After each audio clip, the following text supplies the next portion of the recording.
শুভ সন্ধ্যা বন্ধুরা। আজ 23 সেপ্টেম্বর মঙ্গলবার। আজকের সন্ধ্যার বিশেষ বিশেষ খবরগুলি হলো: চিরদিনের জন্য বিদায় নিলেন প্রাণের শিল্পী জুবিন গর্গ। আজ থেকে তিনি পরিণত হলেন অসমীয়া সমাজ জীবনের ইতিহাসের এক চিরস্মরণীয় অধ্যায়ে।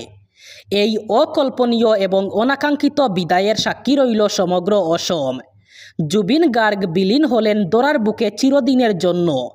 সোনাপুরের কমারকুচিতে সম্পন্ন হলো তার অন্ত্যেষ্টিক্রিয়া। রাষ্ট্রীয় মর্যাদায় শেষ বিদায় জানানো হয় প্রিয় শিল্পীকে।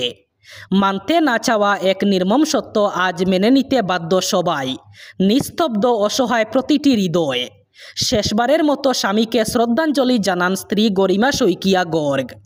নিজের সন্তানকে শেষবারের মতো স্নেহে চুয়ে বিদায় নিলেন বাবা। এই করুণ দৃশ্য প্রত্যেককে চোখ ভিজিয়ে তুলেছে। উপস্থিত সকলে নীরবে দাঁড়িয়ে শ্রদ্ধা নিবেদন করেছেন প্রিয় শিল্পীকে। প্রথমে মুখ্যমন্ত্রী ডক্টর হিমন্ত বিশ্ব শর্মা পুষ্পাঞ্জলি অর্পণ করেন। এরপর একে একে উপস্থিত সকল বিশিষ্টজন শ্রদ্ধাঞ্জলি জানান জুবিন গর্গের প্রতি। প্রধানমন্ত্রীর পক্ষ থেকে উপস্থিত ছিলেন কেন্দ্রীয় মন্ত্রী কিরেন রিজিজু। শ্রদ্ধার্ঘ্য অর্পণ করেন তিনি শিল্পীর দেহে। মুখ্যমন্ত্রী হিমন্ত বিশ্ব শর্মা ও কিরেন রিজিজুর পাশাপাশি উপস্থিত ছিলেন অসম বিধানসভার স্পিকার বিশ্বজিৎ দৈমারি, বিরোধী দলনেতা দেবব্রত শইকিয়া, কেন্দ্রীয় মন্ত্রী সর্বানন্দ সোনোয়াল সহ বিভিন্ন জাতীয় এবং জনজাতীয় সংগঠনের প্রতিনিধিরা। প্রস্তাবিত 4 লেন বদরপুর বাইপাসের জন্য নির্ধারিত জমিতে অননুমোদিত নির্মাণ রুখতে এবার কঠোর নির্দেশ জারি করেছে কাছাড় জেলা প্রশাসন। জেলা প্রশাসনের ভূমি অধিগ্রহণ শাখা থেকে জারি করা এক আদেশে জানানো হয়েছে, কাছাড় জেলার করইকান্দি পার্ট 2 এবং তেলিটিকর পার্ট 3 গ্রামে কিছু ব্যক্তি সাময়িক ঘরবাড়ি এবং নার্সারি নির্মাণ শুরু করেছেন। প্রশাসন স্পষ্ট জানিয়েছে, এই ধরনের কার্যকলাপ সম্পূর্ণ অবৈধ এবং কোনোভাবেই গ্রহণযোগ্য নয়। বিজ্ঞপ্তিতে বলা হয়েছে, প্রস্তাবিত 4 লেন বদরপুর বাইপাস প্রকল্পের নির্ধারিত এলাকায় যে কোনো নির্মাণ এবং উন্নয়নমূলক কার্যকলাপ শুরু করার আগে অবশ্যই কাছাড়ের জেলা কমিশনারের কার্যালয় থেকে অনুমতি নিতে হবে। এই বিজ্ঞপ্তি জারি হওয়ার পরে প্রস্তাবিত ভূমি সীমার মধ্যে নির্মিত যে কোনো অননুমোদিত কাঠামো সাময়িক এবং স্থায়ী ভূমি অধিগ্রহণ অথবা প্রকল্প বাস্তবায়নের সময়ে কোনো ক্ষতিপূরণের আওতায় আসবে না। নির্দেশটি অবিলম্বে কার্যকর হয়েছে। এর লক্ষ্য হল জাল ক্ষতিপূরণ দাবি প্রতিরোধ করা এবং national highways and infrastructure development corporation লিমিটেডের অধীনে মহাসড়ক প্রকল্পের নির্বিঘ্ন বাস্তবায়ন নিশ্চিত করা। ভারতের অংশ হয়ে উঠবে পাক অধিকৃত কাশ্মীর। মরক্কো সফরে এমন মন্তব্য করেন প্রতিরক্ষা মন্ত্রী রাজনাথ সিং। 2 দিনের সফরে মরক্কো গিয়েছেন রাজনাথ। সেখানেই প্রবাসী ভারতীয়দের একটি সভায় অপারেশন সিঁদুর নিয়ে ভারতের নিয়ন্ত্রিত হামলার কথা উল্লেখ করেন তিনি। এরপর রাজনাথ দাবি করেন, ভারতকে যুদ্ধের মাধ্যমে পাক অধিকৃত কাশ্মীর দখল করতে হবে না। পাক অধিকৃত কাশ্মীর লোকেরা নিজেরাই ভারতের সঙ্গে যুক্ত হওয়ার জন্য আন্দোলন শুরু করবেন। প্রতিরক্ষা মন্ত্রী বলেন, আমরা কোনো বেসামরিক অথবা সামরিক স্থাপনায় হামলা করিনি। একমাত্র ভারতই এই চরিত্র অর্জন করতে পারে। আমরা চাইলে যে কোনো সামরিক প্রতিষ্ঠান অথবা বেসামরিক প্রতিষ্ঠানে হামলা চালাতে পারতাম, কিন্তু আমরা তা করিনি। আমাদের উচিত ভারতের এই চরিত্রকে সমুন্নত রাখা। তিনি আরও বলেন, পাকিস্তান নিয়ন্ত্রিত কাশ্মীর শীঘ্রই ভারতের অংশ হয়ে উঠবে এবং সেখানকার জনগণও এই দাবি জানাতে শুরু করেছেন। বিহার বিধানসভা নির্বাচন 2025-এর দামামা বাজতেই মহাজোটের অন্দরে আসন রফার জোট আরও জটিল হচ্ছে। আরজেডি এবং কংগ্রেসের মধ্যে টানাপোড়েন এখন প্রকাশ্যে।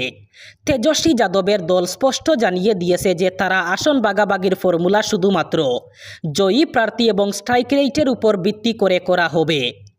এর মানে হলো কংগ্রেসকে এবার আগেরবারের চেয়ে অনেক কম আসনে আপোস করতে হতে পারে। গত বিধানসভা নির্বাচনে কংগ্রেস 70টি আসনে প্রতিদ্বন্দ্বিতা করেছিল, কিন্তু মাত্র 19টিতে জয়ী হয়। এই কারণেই আরজেডি এখন কংগ্রেসের পারফরমেন্স নিয়ে প্রশ্ন তুলছে। দলীয় সূত্রে খবর, দুর্বল আসনগুলিতে আবার কংগ্রেসকে টিকিট দেওয়ার কোনো মানে হয় না। আরজেডির যুক্তি, জোটের নৌকা সেই দলগুলোর ভরসায় চলা উচিত যাদের জেতার সম্ভাবনা বেশি। কংগ্রেস এই অভিযোগ মানতে নারাজ। দলের নেতাদের মতে 70টির মধ্যে অন্তত 27টি আসনে কংগ্রেসের পারফরমেন্স বেশ ভালো ছিল। এর মধ্যে 8টি আসন এমন ছিল যেখানে খুব সামান্য ব্যবধানে হার হয়েছে। কংগ্রেস মনে করে যদি সেই আসনগুলিতে আবার সুযোগ দেওয়া হয় তবে এবার জয় পাওয়ার সম্ভাবনা। পাশাপাশি রাহুল গান্ধীর সাম্প্রতিক ভোটাধিকার যাত্রা দলের মনোভাব বাড়িয়েছে। কংগ্রেসের দাবি এই যাত্রার পর কর্মীদের মধ্যে নতুন উদ্দীপনা দেখা দিয়েছে এবং এর প্রভাব সরাসরি নির্বাচনের ফলাফলে পড়বে। মহাজোটের নতুন শরিক যোগ দেওয়ায় এবার আসন ভাগাভাগির জটিলতা আরও বেড়েছে। মুকেশ সাহানির ভিআইপি পার্টি, পশুপতি পারসের দল এবং হেমন্ত সোরেনের ঝাড়খণ্ড মুক্তি মোর্চা সমীকরণকে আরও জটিল করে তুলেছে। আরজেডি এই দলগুলোকেও আসন ছাড়তে আগ্রহী, যার ফলে কংগ্রেসের আসন সংখ্যা আরও কমতে পারে। সূত্রের খবর, আরজেডি কংগ্রেসকে 30 থেকে 35টির বেশি আসন দিতে রাজি নয়। মাওবাদী বিরোধী অভিযানে নেমে আবার বড়সড় সাফল্য পেল নিরাপত্তারক্ষী বাহিনী। ছত্তিশগড়ের অবুজমারের জঙ্গলে যৌথ বাহিনীর সঙ্গে সংঘর্ষে মৃত্যু হল নিষিদ্ধ সংগঠন সিপিআইয়ের কেন্দ্রীয় কমিটির 2 সদস্যের। তাদের দুজনেরই মাথার দাম ছিল 40 লক্ষ টাকা করে। এই সাফল্যের প্রশংসা করেছেন কেন্দ্রীয় স্বরাষ্ট্রমন্ত্রী অমিত শাহ। তিনি এই সাফল্যকে নিরাপত্তা বাহিনীর জন্য বড় জয় বলে মন্তব্য করেছেন। আগামী বছরের মার্চ মাসের মধ্যে দেশ থেকে মাওবাদীদের নির্মূল করে দেওয়া হবে বলে জানিয়েছেন কেন্দ্রীয় স্বরাষ্ট্রমন্ত্রী। গতকাল ছত্তিশগড় এবং মহারাষ্ট্র সীমানায় নারায়ণপুর জেলায় অবুজমার জঙ্গলে নিরাপত্তারক্ষীদের সংঘর্ষে মৃত্যু হয়েছে রাজু দাদা ওরফে কাট্টা রামচন্দ্র রেড্ডি এবং কোষা দাদা ওরফে কাদারি সত্যনারায়ণ রেড্ডির। তারা দুজনেই সিপিআই মাওবাদী সংগঠনের কেন্দ্রীয় কমিটির সদস্য। বস্তার রেঞ্জের আইজি সুন্দররাজ পি জানিয়েছেন, দুজনেই তেলেঙ্গানার করিমনগর এলাকার বাসিন্দা। নিরাপত্তারক্ষীদের উপর একাধিক হামলায় যোগ ছিল তাদের। পুলিশের তথ্য অনুযায়ী মহারাষ্ট্র সীমানা সংলগ্ন অবুজমারের জঙ্গলে মাওবাদী শীর্ষ নেতারা আছেন বলে খবর পাওয়া যায়। এই তথ্যের ভিত্তিতে গতকাল নিরাপত্তা বাহিনী তল্লাশি অভিযান শুরু করে। পুলিশ সেখানে যেতেই গুলি চালায় মাওবাদী সদস্যরা, পাল্টা গুলি চালায় নিরাপত্তারক্ষী বাহিনীর সদস্যরাও। সংঘর্ষের পরে ঘটনাস্থল থেকে 2 মাওবাদী নেতার দেহ উদ্ধার করা হয়। পাশাপাশি সেখান থেকে AK-47 রাইফেল, একটি ইনসাস রাইফেল, একটি ব্যারেল গ্রেনেড লঞ্চার, বিপুল পরিমাণ বিস্ফোরক, মাওবাদী নথিপত্র, ক্যাম্পিং করার সরঞ্জাম এবং অন্যান্য নিত্য প্রয়োজনীয় সামগ্রী উদ্ধার করা হয়েছে। ছত্তিশগড়ের মুখ্যমন্ত্রী বিষ্ণুদেব সাই বাহিনীর এই লড়াইকে নকশালপন্থার বিরুদ্ধে লড়াইয়ে একটি নির্ণায়ক সাফল্য বলে মন্তব্য করেছেন। এবার শেষ খবর। কিংবদন্তি শিল্পী জুবিন গর্গকে নিয়ে উপাচার্যের মন্তব্যে তেজপুর বিশ্ববিদ্যালয়ে উত্তপ্ত পরিস্থিতি সৃষ্টি হয়েছে। ইতিমধ্যে সামাজিক মাধ্যমে একটি ভিডিও ভাইরাল হয় যেখানে অভিযোগ উঠেছে যে বিশ্ববিদ্যালয়ের উপাচার্য শম্ভুনাথ সিংহ প্রয়াত শিল্পী জুবিন গর্গকে নিয়ে বিতর্কিত মন্তব্য করেছেন। এই ঘটনার পর বিশ্ববিদ্যালয়ের ছাত্রছাত্রীদের মধ্যে তীব্র ক্ষোভ ছড়িয়ে পড়ে। ভাইরাল হওয়া ভিডিওতে দেখা যায় উপাচার্য শম্ভুনাথ সিংহ ছাত্রছাত্রীদের রোষের মুখে পড়েছেন।